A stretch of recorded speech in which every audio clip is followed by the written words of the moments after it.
बिस्मिल्लाहिर्रहमानिर्रहीम, अस्सलाम वालेकुम। आप देख रहे हैं programme capital live with Anika. मैं हूं आपके साथ अनीका निसार। नाज़रीन, आज की एक बहुत बड़ी खबर जो भारत को तो खटकेगी लेकिन पाकिस्तान की नस्लों की बेहतरी के लिए एक पहला कदम है।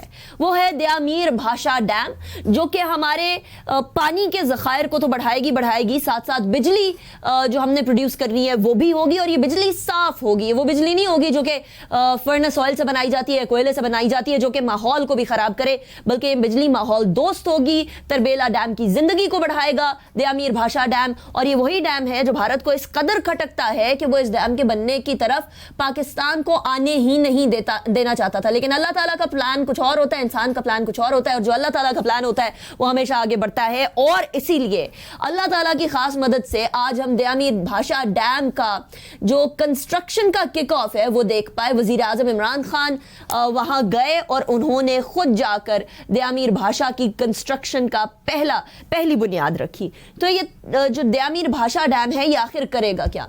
ये तकरीबन 15,000 से जायद नौकरियां फराहम करेगा। यही डैम जो है वो तकरीबन 4,500 के करीब मेगावाट बिजली बनाएगा। ये वो डैम है जिससे चिलास का इलाका एक ऐसा इलाका बन जाएगा जो ना सिर्फ एक तरक्की याफ्ता इलाका होगा, बल्कि एक ऐसा इलाका जिसको इस डैम की वजह से मुफ्त बिजली भी फराहम होगी। ये एक ऐसा डैम है जो कि पाकिस्तान की ज़राअत को पंजाब, खैबर पख्तूनख्वा और सिंध और बलूचिस्तान तमाम जगह पर मदद देगा, क्योंकि जो पानी सेव होगा उसको कहीं ना कहीं किसी ना किसी इलाके के अंदर डाइवर्ट करके एग्रीकल्चर के लिए भी इस्तेमाल किया जाएगा। ये वही डैम है जो कि गिलगित बल्तिस्तान के आगे बढ़ने और तरक्की का जामिन भी होगा। इसीलिए खटकता है ये डैम भारत को। लेकिन आज वजीर आजम साहब ने क्या कहा इस हवाले से दयामीर भाषा डैम की कंस्ट्रक्शन के किक ऑफ पे, वो मुलाहिजा करिएगा। आजम साहब की बात आपने सुनी। इससे पहले हम लोगों ने चेयरमैन वापडा जो लेफ्टिनेंट जनरल मुजम्मिल हैं उनसे भी इंटरव्यू किया था, और उन्होंने भी दयामीर भाषा के जो इम्पोर्टेंस थी उसके हवाले से बात की थी। आप यूट्यूब पे हमारा वो प्रोग्राम सर्च कर सकते हैं और तमाम देख सकते हैं। बहुत इंफॉर्मेटिव प्रोग्राम है, सो आई वुड रिकमेंड कि वो जरूर देखिएगा। लेकिन अभी आज के प्रोग्राम की तरफ बढ़ेंगे। एक तरफ हम दयामीर भाषा डैम को डिस्कस करेंगे, दूसरी तरफ हम डिस्कस करेंगे पाकिस्तान की सियासत को, जो दिन ब दिन एक ऐसी सियासत बनती जा रही है जो अवाम दोस्त नहीं है, बल्कि ऐसी लफ्फाजी इस्तेमाल की जाती है कि शायद अवाम दुश्मनी ही हो। एक के बाद एक प्रेस कॉन्फ्रेंसेस की जाती हैं, एक दूसरे के खिलाफ बात की जाती है, लेकिन जो पार्लियामेंट के अंदर असल काम करने अवाम ने भेजा हुआ है वो नहीं किया जाता। यानी पब्लिक के जो काम है, जो पब्लिक की डिमांड है, वो वाली कानून साजी की जाए। पब्लिक के इश्यूज हैं, चाहे वो हमारे यहाँ 18वीं तरमीम से रिलेटेड इश्यूज हों, चाहे वो यहाँ हमारे एजुकेशन के इश्यूज हों, वुमेन राइट्स के इश्यूज हों, माइनॉरिटी राइट्स के इश्यूज हों, तमाम इश्यूज के ऊपर लेजिस्लेशन की बजाय ध्यान प्रेस कॉन्फ्रेंसेस की तरफ क्यों होता है? ये तमाम बातें करेंगे। हमारे साथ जो मेहमान मौजूद होंगे उनका नाम मैं बताती चलूँ। जनरल अमजद शोएब साहब हमारे साथ मौजूद होंगे, बहुत सीनियर एनालिस्ट हैं, किसी तारुफ के मोहताज नहीं है। इसके साथ साथ कामरान यूसुफ हमारे साथ मौजूद हैं, वेरी वेल नोन जर्नलिस्ट। बहुत शुक्रिया कामरान, आपने भी ज्वाइन किया। और साबिर शाह साहब भी हमारे साथ मौजूद हैं। इन तीनों से बात करेंगे, लेकिन सबसे पहले ब्रेक की तरफ जाएंगे। ब्रेक के बाद वापस आएंगे, डिस्कशन का बाकायदा आगाज करेंगे। Welcome back after break. Break पे जाने से पहले कुछ इंट्रोडक्शन आपके सामने रखा। दयामीर भाषा डैम के हवाले से डिस्कशन को स्टार्ट करेंगे। कामरान, सबसे पहले मैं आपकी तरफ आऊंगी। कामरान, दयामीर भाषा डैम एक ऐसा डैम जिसको बनने में बहुत तवील अरसा लग गया।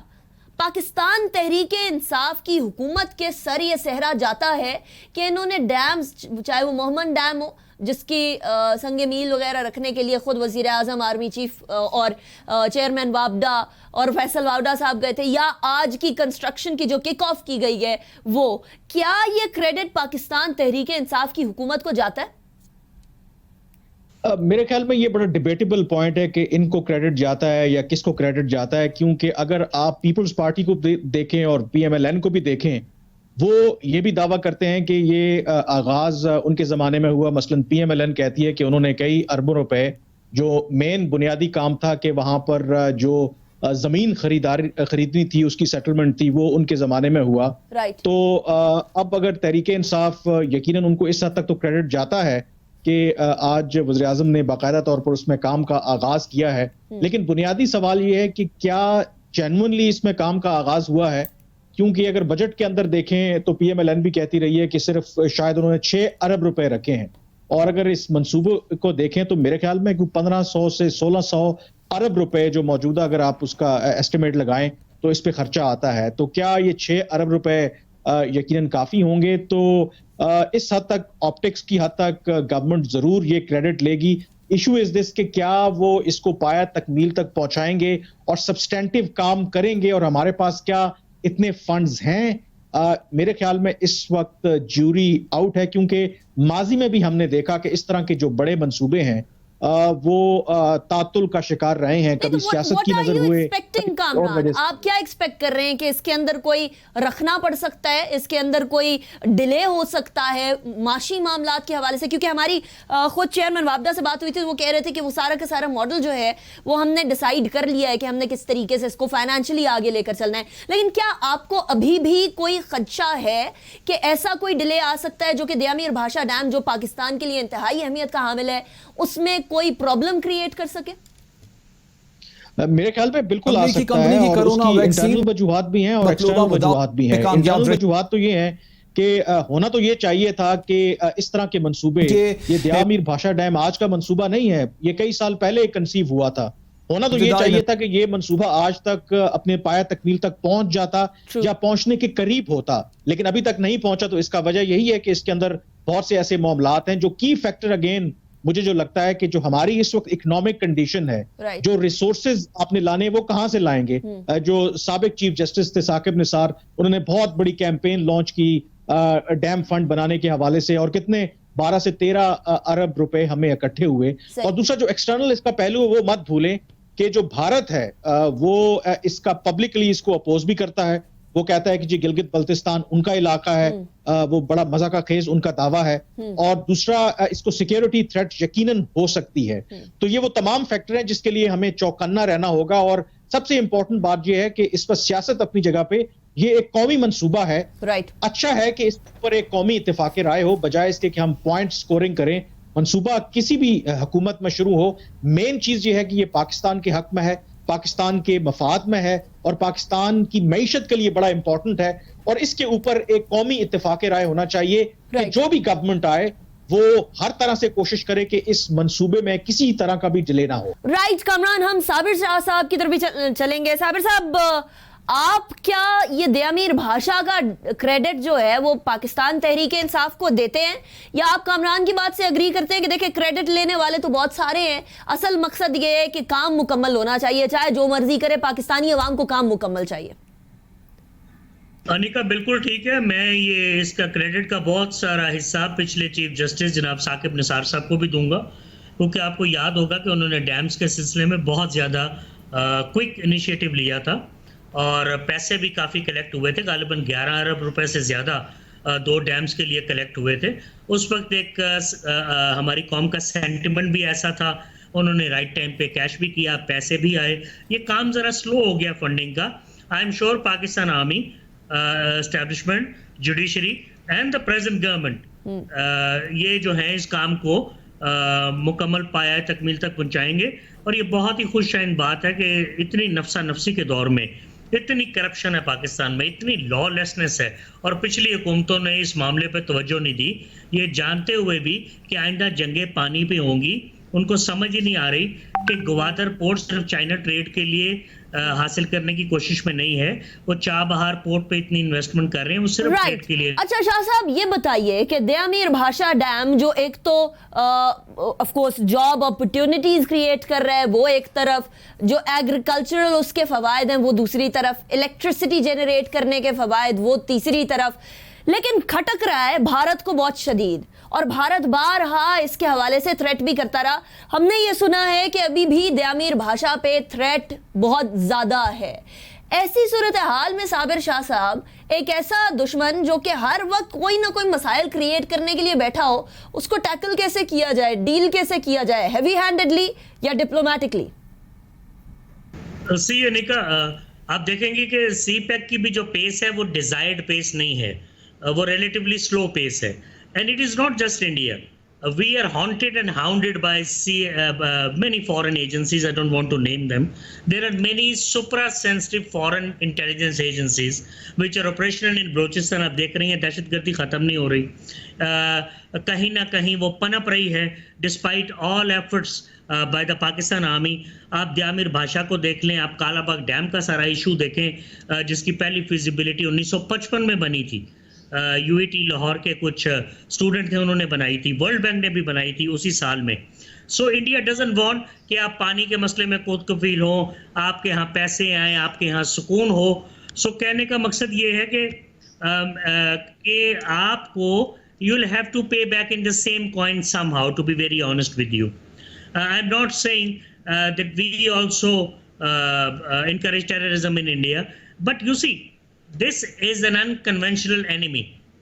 This enemy wants to destroy you at all cost. They have done a lot here in Pakistan before.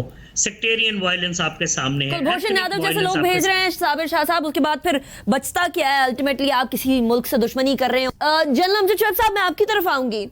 द्यामिर भाषा डैम एक ऐसा डैम जो कि पाकिस्तान के लिए कलीदी किरदार अदा करेगा हर शोबे के अंदर ही तकरीबन। ऑफ कोर्स जब इसकी इलेक्ट्रिसिटी बनेगी, इसका पानी बचेगा, तो वो हर पाकिस्तानी को फायदा देगा। लेकिन इसके ऊपर नजरें गाड़े हुए हैं बहुत सारे लोग, और बहुत सारे लोगों का मतलब मेरा यह है बहुत सारे मुल्क, और स्पेशली भारत, जो कि द्यामिर भाषा से वैसे ही इख्तलाफ रखता है। अपनी तरफ डिस्प्यूटेड टेरिटरी में उन्होंने कई डैम बना दिए हैं, माहिदे के खिलाफ बनाए हैं, इंडस ट्रीटी जो वाटर ट्रीटी है उसके मुखालफत करते हुए बनाए हैं। तो हमारे यहाँ आकर भारत को इतनी तकलीफ क्यों उठती है, इतनी टीस क्यों उठती है? बिस्मिल्लाहिर्रहमानिर्रहीम। देखिए, ये हमेशा से आप भी सुनते रहे और मैं भी सुनता रहा, बचपन से ये कहा जाता है कि भारत ने कभी भी पाकिस्तान का वजूद जो है वो उसको कबूल नहीं किया, और लिहाजा पहले दिन से ही भारत पाकिस्तान के खिलाफ रेशा दवानियां, पाकिस्तान के अंदर बदअमनी या पाकिस्तान के माशी मामला को तबाह करना, ये वो काम करता रहा है पहले दिन से। और हमें सबको पता है कि अफगानिस्तान की सरजमीन भी इस्तेमाल होती रही 1947 के बाद। अफगानिस्तान से थोड़े बहुत इख्तिलाफात थे, लेकिन उसका फायदा भारत उठाता रहा, ईरान से कराता रहा। तो अब आज सीपैक एक उसको जो नजर आता है कि एक ऐसा एक प्रोजेक्ट है जिसके जरिए पाकिस्तान माशी तरक्की कर सकता है, या इसी तरह डैम बन रहे हैं तो उससे आपको आपकी ज़राअत तरक्की करेगी, बिजली मुहैया होगी सस्ती, आप कंपैटिबल होंगे इंटरनेशनल मार्केट में, कॉस्ट ऑफ प्रोडक्शन आपकी बेहतर होगी। ये वो चीजें जो वो हजम नहीं कर सकता। उसका तो मकसद था कि आपको दुनिया में तनहा करे, आपको आइसोलेट करे, जहां कोई मुल्क आपको ना आपकी मदद करे, ना कोई आपके पास आके तो आपसे बातचीत करे।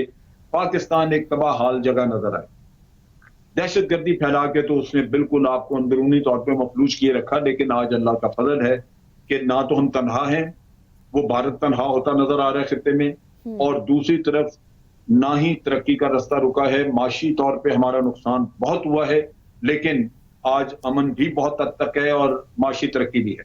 अब आप देखिए कि ये जो भाषा डैम है, चाइना के साथ वाहिद मुल्क है भारत जिसने के एतराज खड़ा किया और कहा कि जनाब ये आप मुतनाज़ा इलाके में बना रहे हैं, या इलाका का ये हमारा है, हमारा आपका कैसे है भाई।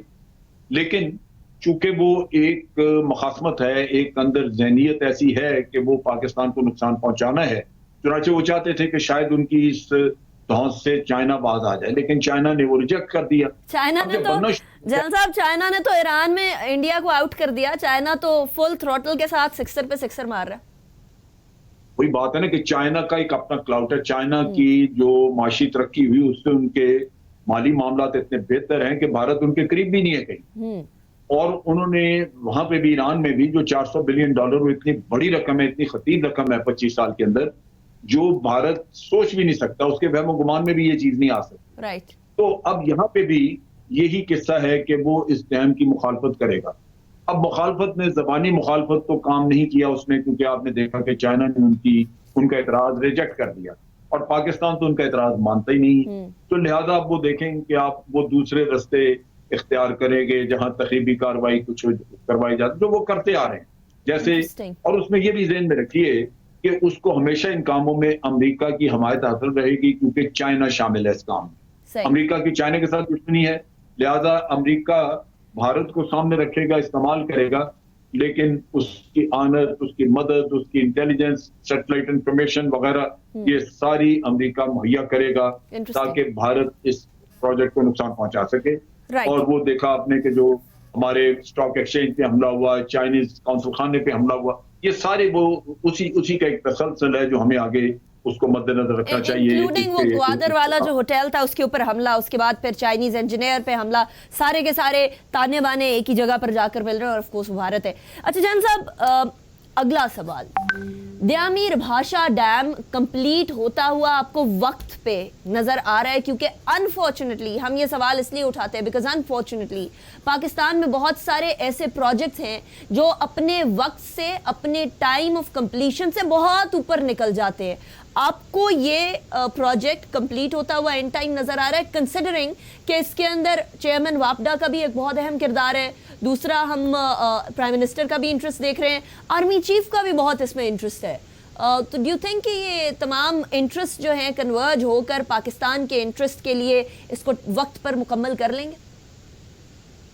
देखिए, जहां तक इंटरेस्ट का ताल्लुक है तो सबसे ज्यादा इंटरेस्ट पाकिस्तान के अवाम का है, क्योंकि इससे जो मुंसलिक हैं चीजें, मिसाल के तौर पे कहा जाता है कि जी 16,000 के करीब जॉब्स निकलेंगे, इसमें यंग इंजीनियर्स भी होंगे, इसमें लेबर भी होगी, इसमें टेक्नीशियंस होंगे, फिर इससे रिलेटेड इतना बड़ा डैम है कि इससे रिलेटेड कंस्ट्रक्शन के जितनी भी इंडस्ट्रीज हैं जो सरिया बनाती हैं या जो सीमेंट बना रहे हैं कारखाने आपके, या जो ब्रिक्स वगैरह या और कंक्रीट जो इकट्ठा करते हैं, ये वो चीजें हैं जो कि काफी सारे बिजनेस से मुंसलिक हैं जो चल निकलेंगे। अब मुकर्रर किया गया वक्त इसके लिए 2028 का, 8 साल आपने रखे हैं इसकी तकमील के लिए, और पूरे पाकिस्तान के अवाम की ख्वाहिश होगी कि ये वक्त पर मुकम्मल हो, क्योंकि उसके फवायद हासिल होने चाहिए।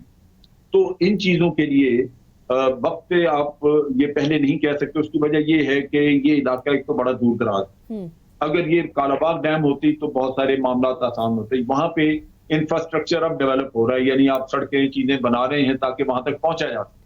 मशीनरी आपने बाई रोड पहुंचाई है, जो रोड स्ट्रक्चर इतना अच्छा नहीं था वो चीजें बन रही हैं। तो इतने दूर दराज इलाके में ये मसाइल आ सकते हैं कि कोई डिले हो जाए, लेकिन मेरा अपना अंदाजा कि इन्होंने वो डिलेज वगैरह कुछ ना कुछ उसके लिए क्वेश्चन पीरियड रखा होगा, जो 8 साल का वक्त दिया है, हेज किया है और उसके बाद राइट। जनरल साहब, मैं ब्रेक की तरफ जाऊंगी, ब्रेक के बाद वापस आएंगे, उसके बाद फिर कंटिन्यू करेंगे अपनी डिस्कशन को। जो हमने दूसरे टॉपिक की तरफ बढ़ना है वो जरा डिस्कस करेंगे, पाकिस्तानी सियासत।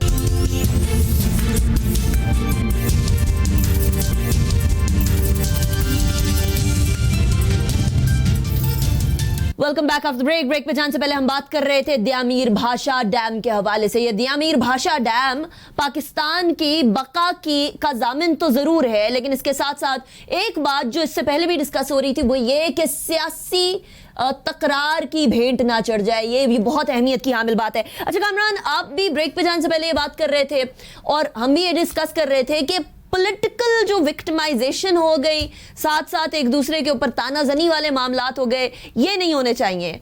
ये हो रहे हैं, लेकिन कामरान अनफॉर्चुनेटली हमारी पॉलिटिक्स का महवर ही तानाजनी बन चुका है। पाकिस्तान पीपल्स पार्टी एक प्रेस ब्रीफिंग करती है, पीटीआई एक प्रेस ब्रीफिंग करती है, फिर पाकिस्तान पीपल्स पार्टी, यानी एक पिंग पोंग बॉल है। पाकिस्तानी अवाम जो पाकिस्तान पीपल्स पार्टी और पीटीआई की प्रेस ब्रीफिंग्स के बीच में फंसे हुए हैं।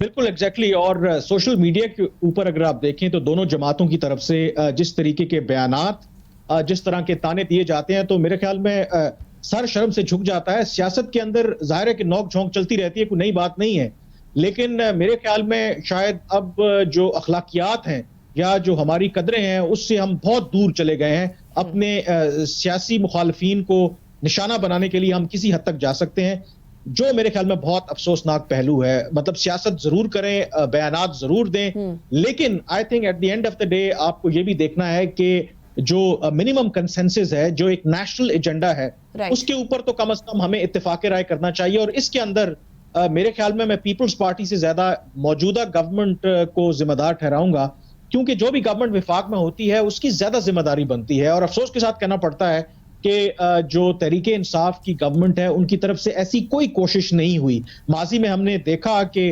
ऑपोजिशन और जो हुक्मरान जमातें उनके दरमियान जरूर टेंशन रही, टसल रही, लेकिन यह भी था कि कई मामलात के ऊपर वो पार्लियामेंट के अंदर प्रोसीडिंग्स हों या कौमी नौयत के मामलात हों, उनके हवाले से एक इत्तेफाक राय भी रहा है। लेकिन इस दफा वो इत्तेफाक राय हमें नजर नहीं आता, जिसका नुकसान ये है कि आम आदमी का जो एजेंडा है, आम आदमी की फलाह बहबूद के जो मंसूबे हैं, वो सफर करते हैं, जो बिल्कुल भी मेरे ख्याल में पाकिस्तान के लिए ठीक नहीं है। राइट कामरान। अच्छा साबिर शाह साहब, ये जो तकरार है, आपसी तकरार है, एक तरफ हम ऐसे प्रोजेक्ट्स की बात कर रहे हैं जो पूरे पाकिस्तान को एज अ होल आगे लेकर चलें और तरक्की की राह पर हमें गामजन करें, दूसरी तरफ हम एज अ होल पाकिस्तानी कौम सोच ही नहीं रहे, हम अपने अपने सियासी मफादात के बारे में सोच रहे हैं, हम ये सोच रहे हैं कि हम किस तरीके से दूसरे पर ऐसा वार करें कि हमारी इज्जत हो और उसकी बेइज्जती हो जाए। ये पाकिस्तान पीपल्स पार्टी और पीटीआई में जो चल रहा है, is this an ideal situation? No, it's not an ideal situation. You cannot hope for a utopian situation in Pakistan. Opposition का किरदार हमेशा बड़ा कंस्ट्रक्टिव होता है, और माफ़ी चाहता हूँ कि अब दो महीने बाद आपसे बात हो रही है तो मैं तो पीटीआई के बहुत सारे इकदाम से बड़ा डिसअपॉइंटेड हूँ। You see the kind of people they have as advisors and ministers. Corruption apart. कोई नाम ही ले दें शाह साहब, देख लें। ये जनरल वाली स्वीपिंग स्टेटमेंट तो ना देना, कोई नाम ले जिससे आप डिसअपॉइंटेड हैं। Anika, see, it's so easy, creating a controversy. I can see a lot of fake doctors. I can see a lot of incompetent doctors. देखिए, स्पेशल एडवाइजर आप किसी शोबे में किसी चीज का माहिर लगाते हैं। सही है। फॉर एग्जाम्पल, चलिए मैं नाम लेता हूँ, मोहित यूसुफ का क्या ताल्लुक है एविएशन के साथ और पाकिस्तानियों को बाहर से लाने में? Does he have any expertise in that? Shahbaz Gill का क्या ताल्लुक है इंफॉर्मेशन के जैसे सेंसिटिव शोबे के साथ, जो कि एक साइंस है? कौन सा इनके पास पुराना एक्सपीरियंस है स्वाइप चर्ब जुबानी से? जुल्फी बुखारी का क्या ताल्लुक है ओवरसीज पाकिस्तानी से? यू सी देयर वो तो ओवरसीज पाकिस्तानी है ना, खुद भी ओवरसीज रहे पूरी जिंदगी, तो उनका तो ताल्लुक बनता है ना शाह साहब। देखिए, पाकिस्तानी तो बाहर बहुत सारे हैं, मिनिस्ट्री चलाना और बात है, हुकूमत के इकदाम चलाना और बात है। फिर हम सोचते हैं कि उनका नाम आ जाता है कि तफ्तान बॉर्डर खोल दिया गया, ना खोलते तो कोरोना ना फैलता। These are all allegations, I don't know ये how far they are true, but having said that, time आ गया है कि स्कैंडल्स भी आ रहे हैं, पीटीआई गवर्नमेंट के एलिगेशंस भी आ रहे हैं, और इन्हीं स्कैंडल्स और इन्हीं एलिगेशंस की वजह से you and I both disowned Pakistan Peoples Party, we slated them, we criticised them, और Pakistan Muslim League Nawaz. So if PTI does the same despite having promised in its election manifesto, और फिर वो कंटेनर के ऊपर 126 दिन कि जी we will have a stranglehold against the corrupt elements, will put them behind bars. हुआ क्या है? Nothing absolutely. You are putting opponents behind bars. भी अपने लोगों की भी कोई accountability कर लें। मैंने कभी ऐसी बात, I have given a lot of time personally to the government, but I cannot see it delivering. Where is the GDP? From $305 billion in 2017, it slipped to $285 billion last year. इस साल का forecast है कि GDP 270 अरब dollar तक जाएगा। मैं economic student भी हूं, मुझे लगता है कि 250 अरब डॉलर से नीचे चले जाएगा। You are such a poor country, आप कैसे अफोर्ड करते हैं आपका जीडीपी नीचे चला जाए, इन्हें गुड्स और सर्विसेज दोनों नीचे चली जाए। अनएम्प्लॉयमेंट दुनिया में भी है, कोरोना की वजह से आपके यहाँ पहले भी थी, अब कंपाउंड हो गई है। पॉवर्टी लेवल दुनिया में भी ऊपर था, आपके यहाँ पहले भी लोग सब्सिस्टेंस लेवल से नीचे रह रहे थे। फिगर्स तो आप ठीक नहीं देते, अब मेरा ख्याल है वो डबल हो जाएंगे अगस्त के एंड के अंदर। अल्लाह खैरी करे शाह साहब। क्यों बुरी बुरी खबरें बता रहे हैं? क्यों बुरी बुरी खबरें बता रहे हैं शाह साहब? कभी कभी कोई अच्छी खबर सुनने को मिलती है। आज आमिर बादशाह वाली खबर मिली, आज आप हमें फिर बुरी खबरों की तरफ लेके जा रहे हैं। Unfortunately, I do not have a rosy picture to paint for you. मैं अगर मेरे पास कोई अच्छी खबर होती स्वाय इसके कि इंडिया निकल गया है चाबहार से, China will be investing, it's man power, वहां से प्रोडक्ट के फायदे भी लेगा, लेकिन somehow India is out of it. Chabahar की सिग्निफिकेंस ये है कि कुलभूषण यादव भी यहाँ रहता रहा है, और ईरान का किरदार भी को बहुत मिसाली नहीं रहा पाकिस्तान के सिलसिले में।